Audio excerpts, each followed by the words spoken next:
விஜய்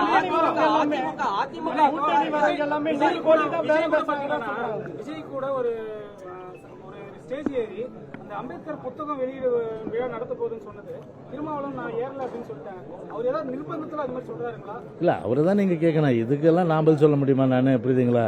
எங்களுக்கு என்ன, அவங்க ஒன்றா போனான்னா தனியாக போனான்னா எப்படி போனான்னா நாங்கள் வந்து பார்த்தீங்கன்னா மிகப்பெரிய இயக்கம் இல்லையா? எங்கள் இயக்கம் தான் 2026 ஆட்சி பிடிக்கும். அதில் எந்த மாறுபட்ட கருத்து இல்லை.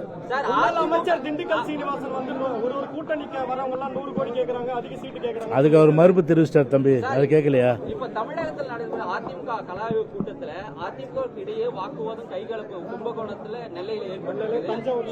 இப்போ அதிமுக இடையே இதனால புகச்சல் இருக்குன்னு நினைக்கிறீங்களா? நிர்வாகிகளுடைய புகச்சல் இருக்கா? ஆரோக்கியமா இருக்குது கட்சி அப்படின்னு சொல்லி எப்படி சார்? ஆமாங்க. ஏங்க சுப்பிரமணிய சாமி கட்சி அங்க இது 4 பேர் இருக்கிற கட்சி. அது ஒரு மிகப்பெரிய கட்சி.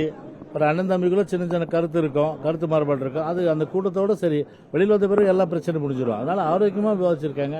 இதுல ஒன்றும் பிரச்சனை இல்லை. இன்னைக்கு இப்ப நாம் தமிழர் கட்சியிலிருந்து சிலர் வந்து படிப்படியாக விஜய் கட்சி சேர்றாங்க. இப்போ நான் உங்களுடைய இந்த ஸ்டாண்டர்ட் என்னவா இருக்கும்? அந்த கட்சியில இருந்து போறது எங்க கட்சியில இருந்து யாரும் போக மாட்டாங்க. காலை வேலை ரெட்டலைக்கு போட்டவன் கை அவன் ரெட்டலைக்கு தான் போடுவான்.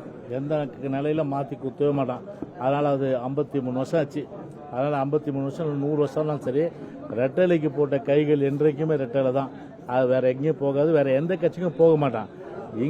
அவங்க ஏலேருந்து பிக்கு போனாங்கன்னா பிலேருந்து ஏக்கு போனாங்கன்னா எங்களுக்கு அதை பற்றி கவலை கிடையாது. சார், அதாவது தஞ்சை தமிழ் பல்கலைக்கழகத்தில் அதிமுக ஆட்சி காலகட்டத்தில் 40 அதாவது பேராசிரியர் உட்பட 40 பேர் நியமனம் செய்ததில் முறைகேடு இருக்கிறதாக ஆளுநர் விசாரணை கமிஷன் அமைச்சிருக்காங்க. இந்த விசாரணை கமிஷன் ஆளுநர் அமைச்சதெல்லாம் எப்படி பாக்குறீங்க?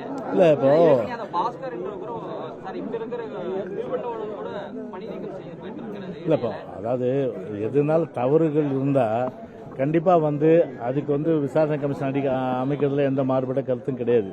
ஏன்னா தவறுகள் பொறுத்தவரை தண்டிக்கப்படணும். ஏன்னா அந்த வகையில் பார்த்தீங்கன்னா வருத்தம் என்ன உண்மையிலேயே வந்து நடந்ததுன்னு தெரிய வரட்டும் நாட்டுக்கு. இல்லை, அவர் ஒரு கட்சி ஆரம்பிச்சாரு, அவருக்கு கொள்கை உண்டு, அவர் லட்சியம் உண்டு. அதனால போய் நான் வேற என்ன பார்க்க முடியும்? இதுதான் சொல்ல முடியும்.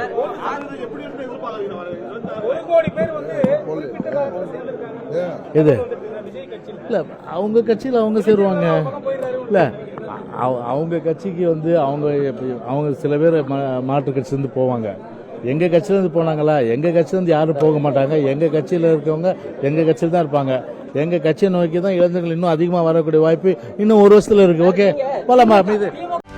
செய்திகளை உடனுக்குடனும் துல்லியமாகவும் தெரிந்து கொள்ள சப்ஸ்கிரைப் பண்ணுங்க.